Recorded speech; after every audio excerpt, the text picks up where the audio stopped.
ప్రగ్టాక్స్ ఛానల్కి ఘన స్వాగతం. ప్రస్తుతం భారతదేశంలో ఏ రాజకీయ నాయకుడి లేదా నాయకురాలి పిల్లలైనా ప్రతి ఒక్కరూ వెంటనే రాజకీయాలకు వచ్చి తీరాలని, ఆ పేరుని, హోదాని, డబ్బుని, అధికారాన్ని అనుభవించాలని ఉవ్విళ్ళూరుతున్నారు. అలాంటి నాయకుల పిల్లల్ని మనం ఎంతోమందిని చూస్తున్నాం.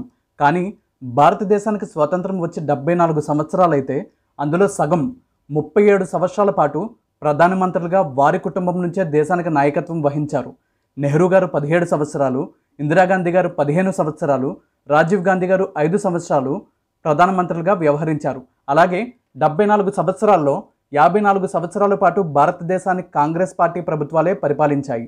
అలాంటి రాజకీయ నేపథ్యం ఉన్న కుటుంబంలో పుట్టి భారతదేశంలో అత్యంత శక్తివంతమైన, స్ఫూర్తిదాయకమైన మహిళగా నేటికి కూడా చెప్పుకునే ఇందిరాగాంధీ గారి మనవరాలుగా, ఆవిడ పోలికలతో పాటు అపారమైన ప్రతిభని పుణికిపుచ్చుకున్నప్పటికీ రాజకీయాలకి అత్యంత దూరంగా, ప్రజల హృదయాలకి అత్యంత దగ్గరగా నిలిచిన ప్రియాంక గాంధీ గారి జీవితంలో అత్యంత ఆసక్తికరమైన విషయాలు ఈ వీడియోలో తెలుసుకుందాం. ప్రియాంక 1972 జనవరి 12న భారత మాజీ ప్రధాని రాజీవ్ గాంధీ, సోనియా గాంధీ గారుల దంపతులకి ఢిల్లీలో జన్మించారు. ప్రియాంక గాంధీ గారికి అన్నయ్య రాహుల్ గాంధీ ఉన్నారు. ప్రియాంక గారి విద్యాభ్యాసం ఢిల్లీలో ఉన్న modern school, convent of Jesus and Mary, Delhi యూనివర్సిటీలో సాగింది. ప్రియాంక గారు సైకాలజీలో BA పూర్తి చేసి ఆ తర్వాత బుద్ధిజం మీద MA చేశారు. బౌద్ధ ధర్మం గురించి MAలో చదివినప్పుడు ఆ మతానికి, ఆ ధర్మానికి ఆకర్షితులై బుద్ధిజంని తన మతంగా స్వీకరించారు. ప్రియాంక చిన్ననాటి నుంచి భారత స్వాతంత్ర సంగ్రామానికి సంబంధించిన పుస్తకాలు చదువుతూ ఉండేవారు. ఇప్పటికీ కూడా ఆ అలవాటుని కొనసాగిస్తున్నారు.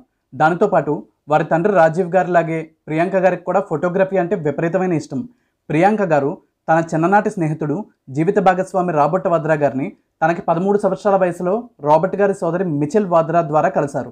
మిచెల్, ప్రియాంక ఒకే స్కూల్లో చదివేవారు. వారిద్దరూ మంచి స్నేహితులు. వాద్రా గారి కుటుంబం ఉత్తరప్రదేశ్కి చెందినవారు. వారికి ఆర్టిఫిషియల్ జ్యువెలరీ బిజినెస్, చేనేత ఉత్పత్తుల వ్యాపారం ఉండేది. అంతేకాకుండా ఎన్నో కంపెనీల్లో షేర్లు కూడా ఉన్నాయి. రాబర్ట్ తరచుగా సోనియా గాంధీ గారి నివాసం 10 జనపథ్కి వస్తూ ఉండేవారు. అలా రాహుల్ గాంధీ గారికి రాబర్ట్ మంచి స్నేహితుడిగా మారారు. రాబర్ట్ సందర్భం వచ్చినప్పుడల్లా ప్రియాంక గారికి అత్యంత ఆకర్షణీయమైన ఆర్టిఫిషియల్ జ్యువెలరీ గిఫ్ట్గా ఇచ్చేవారు. అవి ప్రియాంక గారికి చాలా బాగా నచ్చేవి. అయితే వారి మధ్య ఉన్న అనుబంధం బయటికి వచ్చింది మాత్రం ఎప్పుడూ హై సెక్యూరిటీతో ఉండే ప్రియాంక గాంధీ గారు ఎటువంటి ప్లానింగ్ లేకుండా రాబర్ట్ గారిని చూడడానికి ఉత్తరప్రదేశ్లోని మొరాదాబాద్కి వెళ్లడం ద్వారా. గాంధీ కుటుంబం అధికారంలో ఉన్నా లేకపోయినా భారతదేశంలో అత్యంత శక్తివంతమైన కుటుంబాల్లో ఒకటి. అందుకే లోపల ఎంత ఇష్టం ఉన్నా రాబర్ట్ గారు ప్రియాంక గారికి ప్రపోజ్ చేసే ధైర్యం చేయలేకపోయారు. కానీ ప్రియాంక గారే తనని చూడకుండా ఉండలేక మొరాదాబాద్ రావడంతో ఆయనకి నాలాగే ప్రియాంక కూడా నన్ను ఇష్టపడుతుంది అనిపించి ధైర్యం తెచ్చుకొని తన ప్రేమ గురించి కాకుండా నేరుగా నిన్ను పెళ్లి చేసుకోవాలనిపిస్తుందని చెప్పారు. రాబర్ట్ గారు ఆ మాట ఎప్పుడు చెప్తారా అని ఎదురుచూస్తున్న ప్రియాంక వెంటనే ఆ ప్రతిపాదనకు ఒప్పుకున్నారు. సోనియా గారు, రాహుల్ గారు కూడా చిన్నప్పటి నుంచి రాబర్ట్ గారి గురించి పూర్తిగా అవగాహన ఉండటంతో వెంటనే అంగీకరించారు. అలా ప్రియాంక, రాబర్ట్ గారి వివాహం 1997 ఫిబ్రవరి 18న అంగరంగ వైభవంగా జరిగింది. అయితే వారి పరిచయానికి, వివాహానికి కారణమైన రాబర్ట్ గారి సోదరి మిచెల్ గారు 2001లో ఒక రోడ్డు ప్రమాదంలో చనిపోయారు. రాబర్ట్ గారి తండ్రి రాజేంద్ర గారు కూడా ఢిల్లీలోని ఒక చిన్న హోటల్లో ఆత్మహత్య చేసుకున్నారు. వారి సోదరుడు రిచర్డ్ కూడా మరణించారు. వరుసగా ఇన్ని కష్టాలు ఎదురైనప్పటికీ ప్రియాంక గారే రాబర్ట్ గారికి బలంగా నిలిచి ఆ దుఃఖం నుంచి ఆయన తేరుకునేలా చేశారు. ప్రియాంక, రాబర్ట్ గారి దంపతులకి 2 సంతానం. కుమారుడు రిహాన్ వయసు ప్రస్తుతం 21 సంవత్సరాలు కాగా, కుమార్తె మిరియా వయసు ప్రస్తుతం 19 సంవత్సరాలు.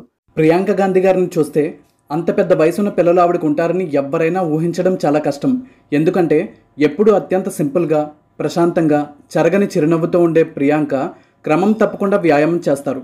దాంతోపాటు బౌద్ధ ధర్మంలో భాగమైన విపాసనని ఆచరించడం ద్వారా మనసుని ఎప్పుడూ ప్రశాంతంగా ఉంచుకుంటారు. ప్రియాంక తనకి కేవలం 16 సంవత్సరాల వయసున్నప్పుడే తన మొదటి పొలిటికల్ స్పీచ్ ఇచ్చారు. అచ్చం ఇందిరాగాంధీ గారిని పోలిన ప్రియాంక మాట్లాడిన మాటలకు ప్రజలు బ్రహ్మరథం పట్టారు. ఆ ప్రేమ, అభిమానం చూసి ప్రియాంక ఎలాగైనా రాజకీయాల్లోకి రావాలని, వారి నాయనమ్మ ఇందిరాగాంధీ గారిలాగా మంచి పేరు తెచ్చుకోవాలని బలంగా అనుకున్నారు. కానీ అనుకున్నవన్నీ జరిగితే అది జీవితం ఎందుకు అవుతుంది? 1991లో ప్రధానమంత్రిగా ఉన్న ప్రియాంక తండ్రి రాజీవ్ గాంధీ గారు తమిళ ఉగ్రవాదుల చేతిలో దారుణంగా హత్యకు గురవ్వడంతో ప్రియాంక గాంధీ గారి జీవితం మొత్తం ఒక్కసారిగా మారిపోయింది. రాజకీయాలంటే ఉన్న ఇష్టం పోయి విరక్తి కలిగింది. వారి కుటుంబం చెప్పడానికి వీల్లేనంత దుఃఖానికి గురయ్యింది. అప్పటి నుంచి ప్రియాంక, వారి కుటుంబం భద్రతా దళాల నీడలోనే బతకాల్సి వచ్చింది. ప్రియాంక గారి చదువు కూడా ఇంటి దగ్గర నుంచే కొనసాగింది. ప్రియాంక గారి కుటుంబం రాజకీయాలకి పూర్తి దూరం పాటిస్తూ వచ్చింది.